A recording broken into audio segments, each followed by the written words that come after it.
পাকিস্তানের বিপক্ষে প্রথম টেস্টের জন্য বাংলাদেশ দলের চমক ডানহাতি middle order batter Amit Hasan.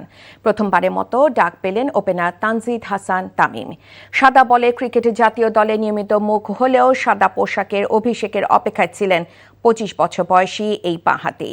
প্রথম শ্রেণীতে ২৫ ম্যাচে ৭৯২ রান করে সেই সুযোগটা পেতে যাচ্ছেন তানজিদ। ২০১৯ সালে প্রথম শ্রেণীতে অভিষেকের পর ৮২ ম্যাচে রানের গড় ৪৯-এ রাখার পুরস্কার হিসেবে প্রথমবারের মতো ডাক পেয়েছেন অমিত হাসান।